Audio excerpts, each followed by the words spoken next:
오늘 안에 돈이 필요한데 은행 문은 이미 닫혔고, 이럴 때 쓸 수 있는 현실적인 방법, 소액결제 현금화. 지금 진행하시면 기본 금액의 10%더 얹어드리는 혜택. 자세한 내용은 고정 댓글에서 확인하세요. 월말이 되니까 통장이 바닥나셨나요? 카드 결제일은 코앞인데 잔고는 마이너스. 친구한테 돈 빌리기도 민망하고 은행 대출은 이미 한계. 그런데 여러분, 혹시 휴대폰만 있으면 10분 안에 현금을 만들 수 있다는 사실 알고 계셨나요? 더 놀라운 건 지금 특별 이벤트로 추가 10% 지급 이벤트가 진행 중이라는 겁니다. 평소에 80% 지급률이었다면 지금은 90%. 10만원 결제하면 9만원을 바로 입금받을 수 있다는 뜻이에요. 설마 그런 게 가능해요? 가능합니다. 그것도 완전히 합법적으로요. 오늘 이 영상 하나로 여러분의 급전 고민을 완전히 해결해 드릴게요. 지금부터 공개하는 내용들 진짜 놓치지 마세요. 소액결제 현금화. 말 그대로 휴대폰 소액결제 한도를 활용해서 즉시 현금을 확보하는 방법입니다. 원리는 간단해요. 통신사에서 제공하는 월 소액결제 한도 보통 30에서 50만원 정도 되는데, 이걸 이용해서 디지털 콘텐츠나 상품권을 구매한 다음 전문 업체를 통해 현금으로 바꾸는 거죠. 이게 진짜 안전한 방법인가요? 네, 안전합니다. 이미 수만 명이 이용하고 있는 검증된 방법이에요. 특히 코로나 이후로 비대면 금융 서비스가 확산되면서 더욱 체계화되고 안전해졌습니다. 하지만 여기서 중요한 건 올바른 방법을 아는 것. 잘못 접근하면 손해를 볼 수도 있거든요. 자, 이제 가장 궁금한 부분이죠. 수수료는 얼마나 나갈까요? 일반적으로 소액결제 현금화 수수료는 10에서 25% 사이입니다. 하지만 업체마다 결제 방식마다 차이가 엄청나요. 제가 직접 테스트해본 결과를 말씀드리면 가장 좋은 조건은 지급률 90%였습니다. 즉, 10만원 결제하면 9만원을 받는 거죠. 반대로 가장 나쁜 곳은 지급률이 75%밖에 안 됐어요. 같은 10만원인데 25,000원이나 차이가 나는 거예요. 그럼 어떻게 좋은 업체를 찾죠? 핵심은 비교 쇼핑입니다. 최소 3곳 이상은 문의해보고 조건을 비교해야 해요. 그리고 현재 진행 중인 추가 10% 지급 이벤트 같은 경우 한정된 기간에만 제공되는 혜택이니까 지금이 가장 좋은 타이밍이라고 볼 수 있습니다. 실제로는 어떻게 진행되나요? 과정은 의외로 간단합니다. 1단계, 업체 연락 및 상담 2에서 3분. 2단계, 본인 인증 및 계좌 정보 전달 1에서 2분. 3단계, 소액결제 진행 3에서 5분. 4단계, 현금 입금 확인 1에서 5분. 총 소요 시간은 평균 10에서 15분 정도예요. 빠르면 5분, 늦어도 30분 안에는 모든 게 끝납니다. 실제 이용자 후기를 보면 점심시간에 급하게 처리했는데 회사 복귀 전에 입금까지 완료됐다, 이런 사례들이 정말 많아요. 다만 주의할 점이 있습니다. 첫 이용 시에는 신원 확인 등으로 조금 더 시간이 걸릴 수 있고, 통신사 서버 상황이나 결제 승인 지연으로 예상보다 늦어질 수도 있어요. 가장 중요한 부분입니다. 어떤 업체를 선택하느냐에 따라 성공과 실패가 갈려요.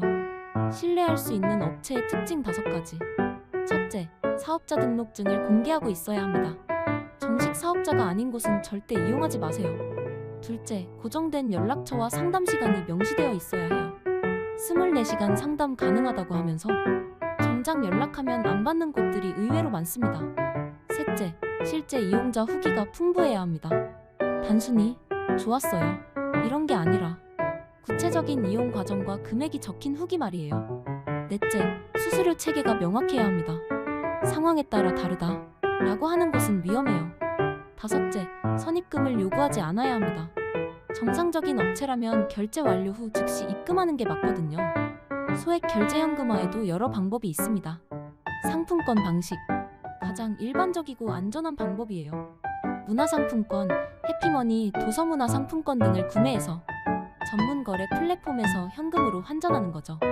지급률은 보통 85에서 90% 정도입니다.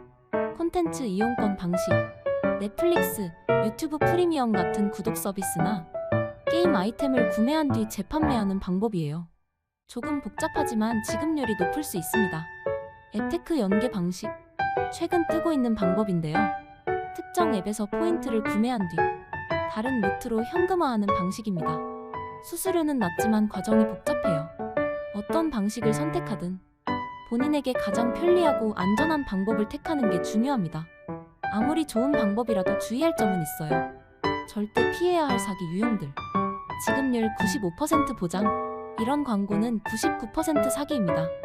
물리적으로 불가능한 조건이거든요. 선결제 후 지급. 방식도 위험해요.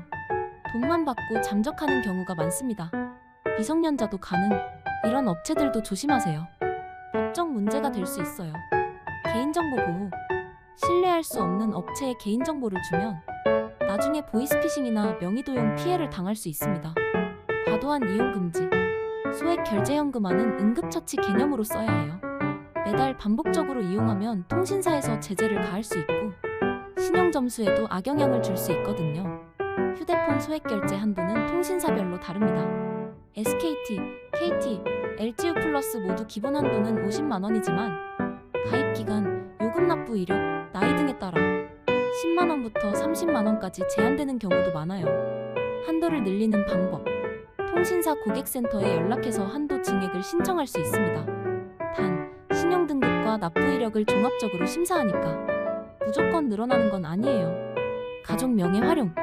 본인 한도를 모두 사용했다면 가족 중 소액 결제 한도가 남은 분의 휴대폰을 동의를 받고 활용할 수도 있습니다. 다만 이 경우 명의자가 직접 결제해야 하고 나중에 요금 정산도 확실히 해야겠죠. 소액 결제 현금화 시장도 계속 발전하고 있어요. AI 자동화 서비스. 최근에는 챗봇을 통해 24시간 자동으로 상담부터 입금까지 처리하는 업체들이 나타나고 있습니다. 사람 상담원과 통화할 필요 없이 모든 걸 온라인에서 해결할 수 있어요. 블록체인 기반 서비스. 암호화폐와 연계해서 더욱 빠르고 안전한 현금화 서비스도 개발되고 있어요. 정부 규제 동향.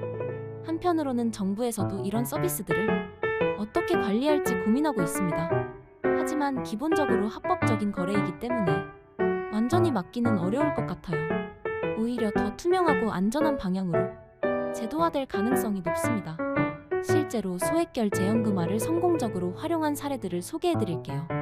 사례 1. 대학생 A씨. 등록금 납부일을 깜빡한 A씨는 휴대폰 상대본인 부모님을 활용해 총 120만 원을 2시간 만에 현금화했습니다. 각각 40만 원씩 한도를 이용해서 지급률 88%로 처리했죠. 수수료를 제외하고도 105만 원을 확보해 무사히 등록금을 납부했어요. 사례 2. 직장인 B씨. 결혼식 축의금이 갑자기 필요했던 B씨는 상품권 방식으로 50만 원을 현금화했습니다. 금요일 저녁에 급하게 처리했는데도 30분 만에 45만 원이 입금되어 주말 결혼식에 참석할 수 있었다고 하네요. 사례 3. 자영업자 C씨. 코로나로 매출이 급감한 C씨는 월세 납부를 위해 가족 명의까지 동원해 총 200만 원을 현금화했습니다. 여러 업체를 비교한 결과 평균 지급률 87%를 달성했죠. 이런 사례들에서 볼 수 있는 공통점은 미리 계획을 세우고 여러 업체를 비교했다는 겁니다. 급하다고 해서 아무 곳이나 이용하면 손해를 볼 수밖에 없어요. 고수들만 아는 비밀 노하우. 첫째, 여러 통신사를 동시에 활용하세요. SKT, KT, LGU 플러스 각각 다른 한도를 가지고 있으니까 더 많은 현금을 확보할 수 있습니다. 둘째, 시간대를 잘 선택하세요. 오전 10시, 12시, 오후 2시, 4시가 가장 빠른 처리 시간을 보여줍니다. 점심시간이나 퇴근 시간에는 상담원 연결이 어려울 수 있어요. 셋째, 정기적으로 한도를 체크하세요. 매월 1일에 한도가 리셋되니까 미리 얼마나 사용 가능한지 확인해두는 게 좋습니다. 많은 분들이 궁금해하시는 부분이죠. 소액 결제 현금화는 합법인가요? 네, 완전히 합법입니다. 본인 명의로 정당하게 결제하고 정식 사업자를 통해 거래하는 것이니까 어떤 법적 문제도 없어요. 다만 타인 명의를 도용하거나 사기적인 방법으로 이용하면 당연히 불법이겠죠. 세금은 어떻게 되나요? 소액 결제 현금화로 얻은 수익은 기본적으로 기타 소득에 해당합니다. 하지만 연간 300만 원 이하라면 별도 신고 의무는 없어요. 그 이상 이용하시는 분들은 세무사와 상담 받아보시는 걸 추천드립니다. 통신사에서 제재를 가할 수 있나요? 과도하게 이용하면 소액 결제 한도를 제한할 수 있습니다. 하지만 적정 수준에서 이용한다면 전혀 문제될 게 없어요. 월 한도의 80% 이상을 매달 사용하면 주의 대상이 될 수 있으니 참고하세요. 자, 지금까지 소액 결제 현금화에 대한 모든 것을 알려드렸습니다. 핵심만 다시 정리하면 휴대폰 소액 결제로 즉시 현금 확보 가능, 평균 지급률 85에서 90%, 현재 추가 10% 이벤트 진행 중. 소요시간 10에서 15분 내외. 검증된 업체 선택이 가장 중요. 응급 상황에만 제한적으로 이용할 것. 완전히 합법적이며 세금 문제도 크지 않음. 실전 노하우를 활용하면 더 효율적으로 이용 가능. 마지막으로 한 가지만 더 말씀드리면 이런 금융 서비스는 결국 임시방편일 뿐입니다. 근본적인 가계관리와 재정 계획이 더 중요하다는 걸 꼭 기억해주세요. 그래도 정말 급할 때는 오늘 알려드린 방법들이 큰 도움이 될 거예요. 특히 현재 진행 중인 추가 10% 지급 이벤트는 언제 끝날지 모르니까 필요하신 분들은 서둘러서 이용해보시길 바랍니다. 이 영상이 도움이 되셨다면 좋아요와 구독 부탁드리고 댓글로 궁금한 점들 남겨주시면 하나하나 답변해드리겠습니다. 더 자세한 정보와 업체 추천은 고정 댓글에 정리해놨으니 꼭 확인해보세요. 지금까지 시청해주셔서 감사했습니다.